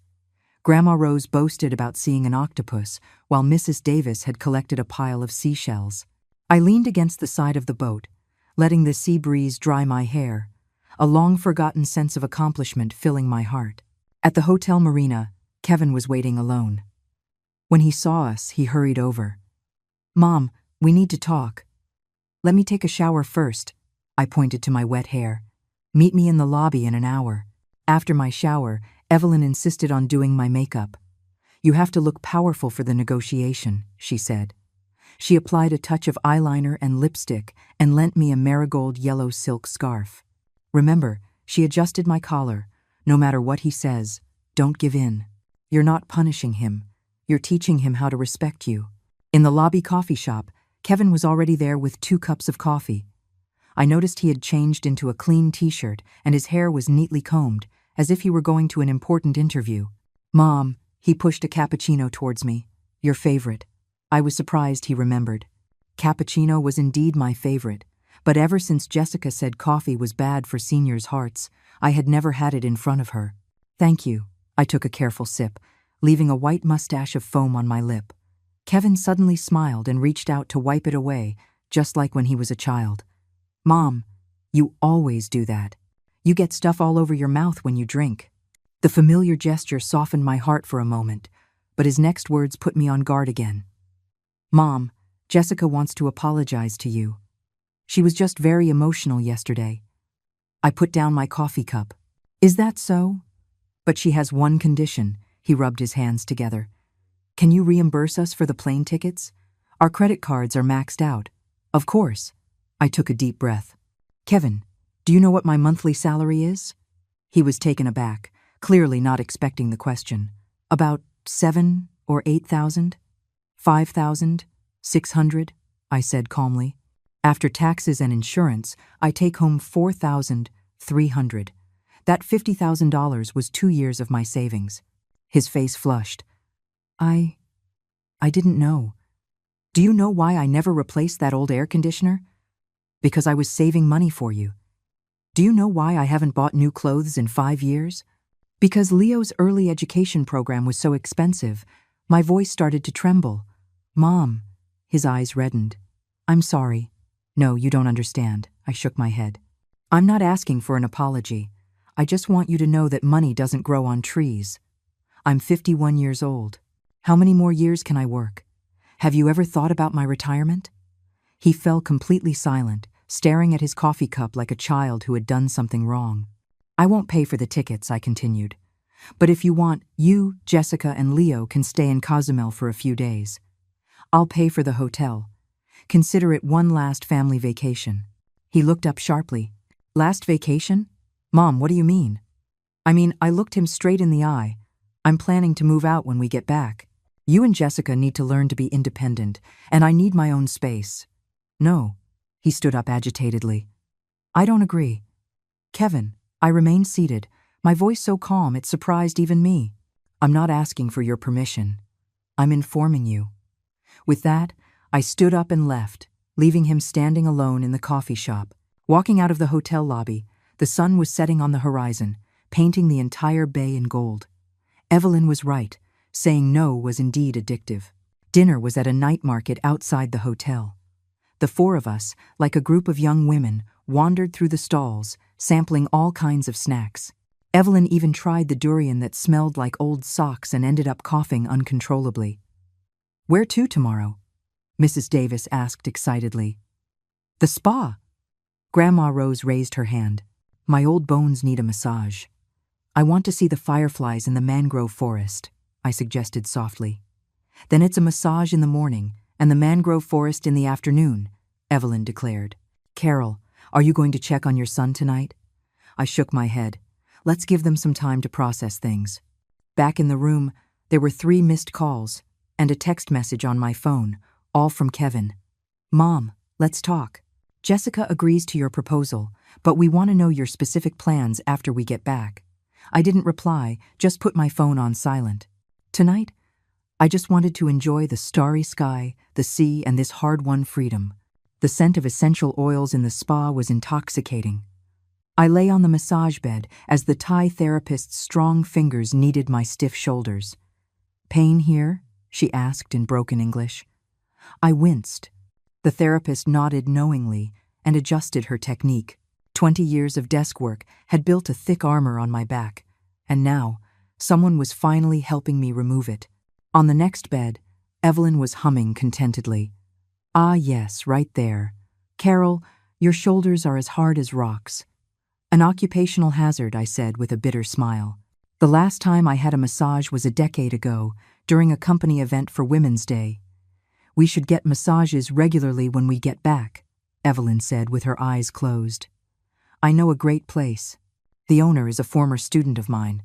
I mumbled in agreement, but in my heart I was thinking, I wouldn't be able to afford this back home. This trip had already stretched my budget. But then I thought, why not? My pension wasn't huge, but it was enough for one person to live comfortably. I had always been saving for Kevin, and what did I get in return? An ungrateful leech. What are you thinking about? Evelyn interrupted my thoughts. About life back home, I said softly. I'm planning to rent a small apartment closer to work. It's about time, she slapped the massage bed, startling the therapist. When kids grow up, you have to let them go. If I hadn't pushed my daughter to be independent, she'd probably still be living at home, mooching off me. I tried to imagine living alone. My own little kitchen, decorated just the way I liked it. Quiet weekend mornings without having to rush to make breakfast for the whole family. Watching whatever I wanted on TV without having to compromise for Jessica's reality shows or Leo's cartoons. As I thought about it, a smile crept onto my face. After the massage, we felt refreshed and headed to the mangrove forest. A small boat glided slowly through the winding waterway, the dense trees on both sides almost blocking out the sky. The guide, an enthusiastic local young man, explained the mangrove ecosystem in accented English. Look, an otter. Missus. Davis suddenly pointed at the water. A small otter was floating on its back, cracking open a shell on its belly, looking absolutely adorable. At dusk, we switched to smaller canoes and ventured into the quietest part of the forest. As the sky darkened, the first firefly lit up, then a second, and a third. Soon, the entire forest was illuminated by countless twinkling lights. It was breathtakingly beautiful. Make a wish, Evelyn whispered in my ear. I closed my eyes and silently wished to live for myself from now on. On the way back to the hotel, my phone suddenly rang. It was an unknown number. Hello? Is this Miss Carol Davis? A woman's voice asked. This is Jessica's mother. My heart tightened. Hello? Is everything all right? Oh, Carol. The woman's tone suddenly became overly friendly. I heard from Jessica about what happened. Young people can be thoughtless. Don't take it to heart. I put the phone on speaker so Evelyn and the others could hear. For 10 minutes, my never-before-seen mother-in-law beat around the bush. The gist of it was, she hoped I wouldn't make Kevin and Jessica pay for the hotel, and that I would just let things go when we returned home. Don't worry, I interrupted her calmly. I'll pay for the hotel, but I do plan to move out when we get back. Kevin and his family are adults now. They need to learn to be independent. Carol, her voice suddenly rose. You're trying to break up their family. Jessica said if you move out, she's taking Leo and moving back home. I was stunned. I never thought Jessica would use my grandson to threaten me. Seeing my expression, Evelyn snatched the phone. Hello, this is Carol's friend. Tell your daughter that using a child to blackmail an elderly person is the lowest of the low. The other end was silent for a few seconds, then a cold laugh. Oh, so you're the one who instigated Carol to go on this trip? I knew it. Evelyn hung up, her chest heaving with anger. What kind of people are they? Like mother, like daughter. No wonder she raised such a brat. I patted her hand comfortingly, but my heart felt heavy. Would Jessica really take Leo away? That child, though he had been taught some bad habits, was still my grandson. Don't fall for it, Mrs. Davis saw through my thoughts. She's counting on you being soft-hearted. It was nearly midnight when we returned to the hotel. The lobby was empty. We tiptoed towards the elevator when a dark figure suddenly rushed out from the lounge area. It was Kevin. His face flushed, smelling of alcohol. Mom, he grabbed my arm. Why are you doing this? Jessica says she's going to divorce me. Evelyn immediately stepped in front of me. Let's talk calmly. Don't get physical. This has nothing to do with you, Kevin roared. This is our family business. I asked Evelyn to go upstairs first, then led Kevin to the lounge area. He sat down like a dejected child, his shoulders slumped, his eyes moist. Mom, I know I was wrong, he sobbed. I shouldn't have treated you like that. But you can't break up my family. Kevin, I rubbed my temples wearily. I'm not trying to break up your family. I just want a little space for myself. But Jessica said, You're always quoting Jessica. I suddenly raised my voice, surprising even myself. Don't you have a mind of your own? You're the son I raised, not her parrot. He looked at me, shocked, as if he had never seen such a forceful mother. Under the combined influence of alcohol and emotion, he finally broke down. Then what do you want me to do, huh? The mortgage and car payments are crushing me. Jessica complains about money all the time. The company is talking about layoffs. I'm under a lot of pressure, Mom. This was the first time I had heard him say any of this. He had always only shared the good news, and I had gotten used to not asking, just giving him money. Why didn't you say so earlier? My tone softened. How could I? He gave a bitter laugh. Growing up, you gave me everything I ever wanted. I thought that was normal. It wasn't until I got married that I realized how hard life is. So that's what it was. My overprotection had backfired, leaving him unable to face reality. Kevin, I took a deep breath. I can't be with you forever. You and Jessica need to learn to live within your means, to be responsible for your own lives. But she's threatening to take Leo. His voice trembled. He's your son. You have the right to fight for custody, I said firmly. And I believe that if you two truly love each other, you can find a solution. He was silent for a long time, then finally asked softly, Mom, are you really going to move out? I nodded. But I'll always be your mother. You and Leo are always welcome to visit me. He nodded, his eyes red. He stood up shakily. I'm going to bed. See you tomorrow, Mom. Watching his staggering figure, my heart felt torn in two. One half wanted to run up and hug him, to comfort him like when he was a child. The other half knew that being tough right now was the truest form of love. The next morning at breakfast, Kevin's family was not there. Evelyn said she saw them leaving on a boat early in the morning, probably heading back to Cancun. Are you okay? She looked at me with concern. I stirred my coffee. It's for the best. We all need some time to cool off. For the next 2 days, we completely let loose. Evelyn took us surfing, and all 4 of us ended up being wiped out by the waves. We took a local cooking class, where Mrs. Davis nearly burned down the kitchen. We even tried night fishing, and caught 3 small crabs, which we released. On our last night, we had a small bonfire on the beach. The hotel staff prepared a barbecue and champagne for us, and local performers put on a fire dance. Cheers! Evelyn raised her champagne glass. To our brave Carol. Cheers, Mrs. Davis and Grandma Rose chimed in. I took a sip of champagne. The bubbles fizzed on my tongue with a slightly intoxicating sweetness. The firelight flickered on the faces of my 3 new friends. Their smiles were so genuine. In just a few short days, it felt like we had known each other forever. Carol, Evelyn suddenly turned serious. What are your plans for when you get back? Are you really not going to live with your son? I nodded. I've already asked a real estate agent to look for apartments. Come live at our senior center, Grandma Rose said excitedly. It's so much fun. No way, Carol is only 51. What would she do at a senior center? Evelyn shot her a look. But my daughter's accounting firm in Australia is actually hiring. If you're interested. I looked at her, surprised. You mean work abroad? Just something to think about, she winked. You've got a long life ahead of you. The night grew late, and the bonfire slowly died down. I walked alone on the beach, my bare feet sinking into the soft sand. The waves gently lapped at the shore, like a mother's lullaby. This trip had helped me rediscover so much that I had lost. Courage, self-respect, friendship, and a love for life. My phone vibrated. It was a text from Kevin. Mom, we're on the same flight back tomorrow. Jessica has calmed down and wants to apologize to you in person. Whatever you decide, I will respect your decision. Love, your son. I looked up at the starry sky, tears silently streaming down my face. Maybe everything would be okay.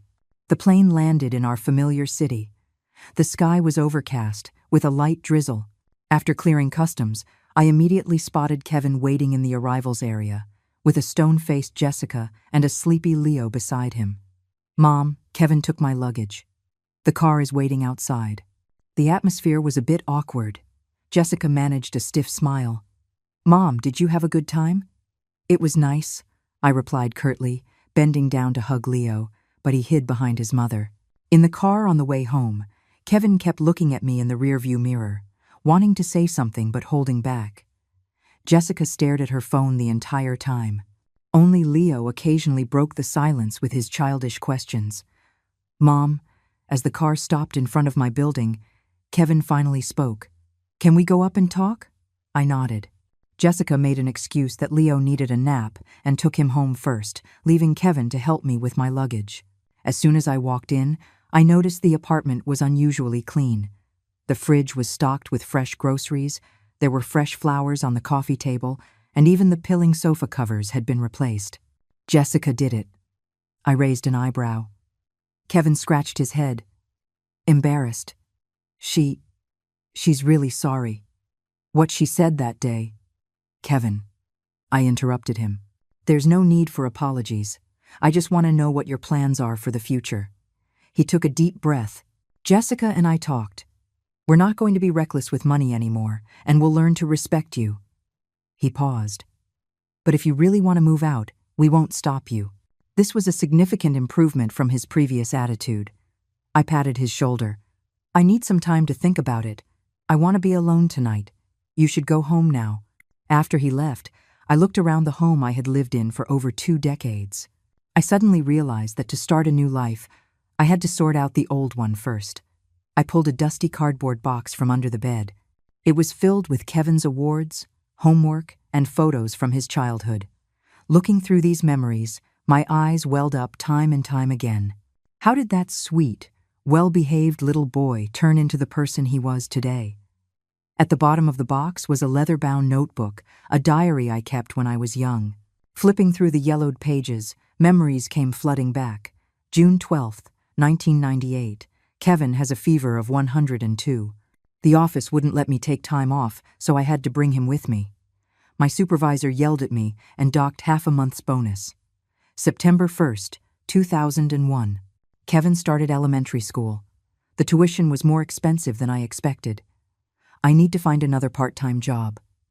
August 15th, 2005. Sold my wedding ring to pay for Kevin's English tutoring. I hope he won't have to struggle like me when he grows up. The last entry read, June 7th, 2008. Kevin's SATs are tomorrow.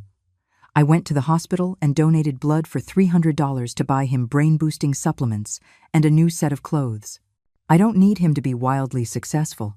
I just want him to be happy. I closed the diary, tears streaming down my face. These sacrifices seemed natural at the time, but looking back now, perhaps it was this bottomless giving that had created the Kevin of today. The doorbell suddenly rang. I quickly wiped my tears and went to open it. It was Evelyn, carrying 2 bags of fruit. I knew you'd be overthinking things as soon as you got back, she said, bustling in. Quick, help me with these. They're heavy. I couldn't help but laugh through my tears. Are you trying to move the whole fruit stand in here? We're celebrating your new life. She put down the bags and then noticed my swollen eyes and the open diary. Her expression softened immediately. Why are you looking at these? It only makes you sad. I was wondering if it was my parenting that made Kevin this way. Nonsense, Evelyn plopped down on the floor. Every child is born a blank slate, but parents aren't the only ones who get to draw on it. The world, friends, their spouse. There are so many variables. Her words made me feel a little better. We sorted through my memories and chatted about our trip, and gradually, laughter filled the room again. That evening, Kevin called suddenly, his voice panicked. Mom, Leo has a high fever, and Jessica went back to her mom's. What should I do? I rushed over immediately.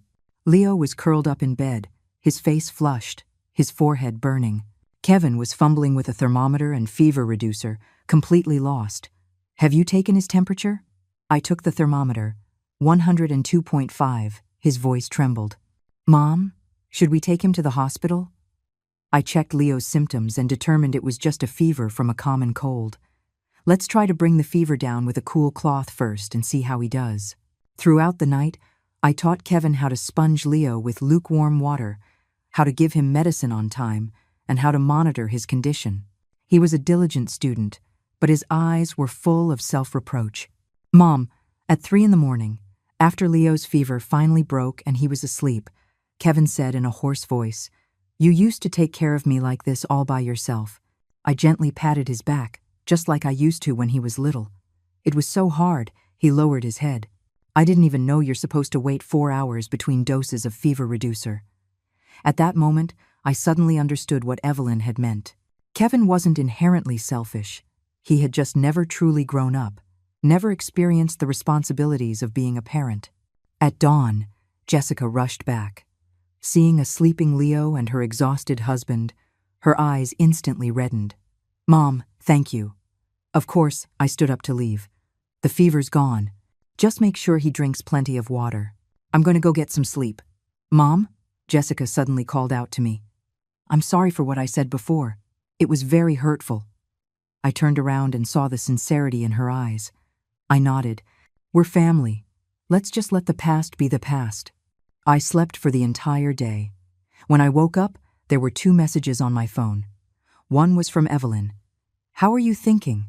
Want to move into our complex? There's a 1-bedroom available for rent." The other was from Kevin. "Mom, I was cleaning your room and found some things. Can we talk?" The next day, Kevin came to my apartment alone, holding the diary and a small box. His eyes were red and swollen. He had clearly been crying. "Mom," his voice trembled, "I never knew you did so much for me." He opened the box. Inside was a gold ring, almost identical to the one I had sold all those years ago. "It took me a long time to find one that looked so similar," he sobbed. "Mom, I'm so sorry. I let you down." I took the ring, my heart filled with a mix of emotions. This wasn't just a material compensation. It was a sign that he was finally beginning to understand the weight of a mother's love. "Kevin," I said softly, "I don't need this. I just want you to be a responsible husband and father." "I will," he wiped his tears. "Mom, no matter what you decide, whether you move out or go abroad, I'll support you. As long as you're happy." His words brought me a sense of complete peace. My son had finally grown up. A week later, I signed the lease for the 1-bedroom apartment in Evelyn's complex. The apartment wasn't big, but it was sunny and close to both the senior center and my office. Kevin and Jessica offered to help me move and even bought some new furniture. "Mom," Jessica said as she helped me hang curtains, "can we bring Leo to visit on the weekends?" "Of course," I smiled, handing her a cushion. "You're always welcome." On the last day of the move, I stood in the living room of my old home for a long time. It held so many memories, happy and sad. But life had to move forward. The doorbell rang. It was Evelyn and a few other ladies from the senior center, here for my housewarming. My small new home was soon filled with laughter and the aroma of food.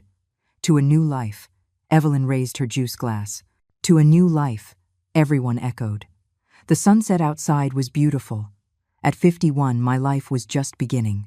On the first morning in my new home, I was awakened by the Sunday no-alarm clock, no grandson crying, no daughter-in-law complaining about breakfast, just the chirping of birds outside and the rustle of the wind through the curtains.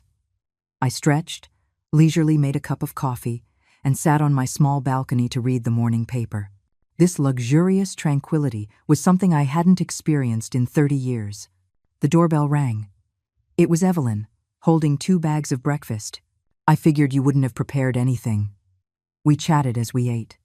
She excitedly told me about the community college classes starting next week. There's painting, calligraphy, and English. I signed up for all of them. "English?" I looked at her, surprised. "You're learning English at your age? What's wrong with that?" She shot me a look. "My daughter's in Australia. I need to be able to talk to my grandkids, right? Besides, who says old people can't learn new things?" At her urging, I also signed up for the painting and English classes. When I was young, I loved to draw, but I chose accounting to make a living. My artistic dream had long been buried in my memories. That afternoon, Kevin brought Leo to visit. The boy was fully recovered and full of energy, curiously exploring every corner of Grandma's new home. "Where's Jessica?" I asked Kevin. "She's at home doing chores," he said, a little sheepishly. She's She's starting to learn how to cook." I held back a laugh. Jessica, who had never lifted a finger in the kitchen, was actually cooking. It seemed my departure had really shaken them up. On my desk, Leo found an unfinished sketch I had started yesterday of the view from my window. "Grandma drew this?" His eyes widened. "It's so pretty. Grandma's just starting to learn." I stroked his head. "When you grow up, Grandma will teach you." Kevin looked at me, surprised. "Mom, I never knew you could draw." "There are a lot of things you don't know about me," I said softly. After they left, I began to seriously decorate my new space. I hung a painting of Cozumel I had bought on my trip, and the bookshelf was now filled with literary books I had brought from my old home, the ones Jessica always complained took up too much space. I added a beautiful tea set to the kitchen. Finally, I could live according to my own tastes. Monday night was the first painting class. The classroom was filled with silver-haired students. Evelyn enthusiastically introduced me to everyone. "This is Carol, my good friend. She's just started the second chapter of her life." The teacher was a retired art professor. In the first class, we learned to draw simple, still lifes. As my pencil sketched the outline of an apple on the paper, a long-forgotten sense of joy welled up inside me. It felt so good to pick up a childhood dream again. Wednesday's English class was more challenging. Most of the students were in their 60s and 70s. I was one of the few younger ones. Evelyn was the most enthusiastic student, even though her pronunciation was hilarious. "No puro burem," she practiced. No problem over and over, making the whole class laugh. "What are you laughing at?" she said defiantly. "I learned Russian when I was young. It's already a big achievement for me to switch to English." Inspired by her, I gradually became more confident and started reading aloud with the teacher. Starting to learn English at 51 might be a bit late, but it was better than never starting at all. Over the weekend, Kevin's family came to visit as promised. Jessica brought homemade cookies. They were a bit burnt, but the gesture touched me. What surprised me even more was that she offered to help me organize my art supplies. "Mom," she hesitated, "Kevin and I have discussed it. From now on, we'll give you $2,000 a month for living expenses." I was stunned. "No, you don't have to. I have my pension and savings. It's what we should do," Kevin chimed in. "You raised me all these years. It's time for me to give back." Looking at their sincere eyes, I didn't refuse in the end. It wasn't about the money. It was about the change in their attitude. They were finally beginning to understand the meaning of responsibility. A month passed, and my life gradually settled into a new rhythm. I worked during the weekdays, attended various classes in the evenings and on weekends, and occasionally got together with Evelyn and the others. Kevin brought Leo to see me every week, and sometimes Jessica would come too, her attitude much warmer than before. At the end of term art exhibition, my still life painting received high praise from the teacher and was even recommended for the district's senior art show. Evelyn proudly introduced me to everyone as her star pupil, even though we were classmates. My English class was also going well. I could already hold simple daily conversations. Evelyn suggested we save up and go to Australia together next year to practice our English and give her daughter a surprise. "It'll be great," she said excitedly. Meanwhile, the changes in Kevin's family were also heartening. Jessica started to manage their finances carefully and was even learning about investing online. Kevin's performance at work improved, and he managed to avoid the layoffs. Most importantly, they learned to be more considerate of each other and to share household chores and parenting responsibilities. One day, Kevin came to see me alone. He mysteriously took an envelope out of his bag. "Mom, this is for you." Inside was a registration form for a community college class. Introduction to Computers. "I signed you up," he said shyly. "Didn't you always want to learn how to use a computer? Now you have the time." My eyes welled up. He had remembered a small wish I had mentioned in passing. "I'll pay for the tuition," he added. Consider it making up for my past mistakes." "Nonsense," I gently patted his hand. "You were never a bad person, you just needed time to grow up." He hugged me, his eyes red. At that moment, I felt like I had gotten my son back. When autumn arrived, our Golden Girls Club, a name Evelyn came up with, organized a trip to see the fall foliage. Besides Evelyn, Mrs. Davis and Grandma Rose, two new members from the senior center, had joined us. In a forest of maple trees, we had a picnic, sang songs, and took pictures, laughing and joking like a group of schoolgirls. Evelyn even tried rock climbing with the instructor's close supervision, much to our relief. On the bus back to the city, Evelyn leaned on my shoulder and said softly, "Look at you now. Your face is glowing, and your eyes are so bright." I smiled and squeezed her hand. "It's all thanks to you." "Don't give me that," she shot me a look. "You were brave enough to take the first step. I just gave you a little push." Yes, sometimes in life, all you need is a little push. A push to step out of your comfort zone, to face your fears, and to find your true self. That evening, I was looking through the photos from our trip when I got a video call from Kevin. On the screen, Leo excitedly showed me his drawing of Grandma's new home. A crooked house, a radiant sun, and 4 stick figures holding hands. Daddy, Mommy, Leo, and this one with silver hair is Grandma. Leo pointed proudly at the silver-haired figure. Grandma lives in a big building now. She's learning to paint and speak English. The teacher says I'm amazing, just like Grandma. Tears streamed down my face. My transformation had not only affected me but was also influencing the next generation. After the call, I stood on my balcony, looking at the city lights in the distance. At 51, my life had turned a new page. There were no regrets, only anticipation. Anticipation for more possibilities, for a more exciting life. A year later, on a crisp October day, the Community Cultural Center was bustling with people. The sign at the entrance read, "First Annual Silver Linings Art Exhibition." Below it was a list of exhibitors, and my name, Carol Davis, was right there. "Mom, over here." Kevin waved from a short distance away. Beside him, Jessica was holding Leo and a large bouquet of sunflowers. To my surprise, Jessica's parents were also there, standing in the back, smiling and nodding at me. "Grandma!" Leo slipped from his mother's arms and ran towards me. "I want to see Grandma's painting." I bent down and picked him up, pointing to the center of the exhibition hall. "It's over there, the biggest one." It was an oil painting titled Serenity. It depicted the sunset in Cozumel, the golden-red clouds reflecting on the sea, with a small boat sailing into the distance. It had taken me 3 months to complete. My painting teacher, upon seeing it, had excitedly said it was of professional quality. "It's beautiful," Jessica whispered, with sincere admiration.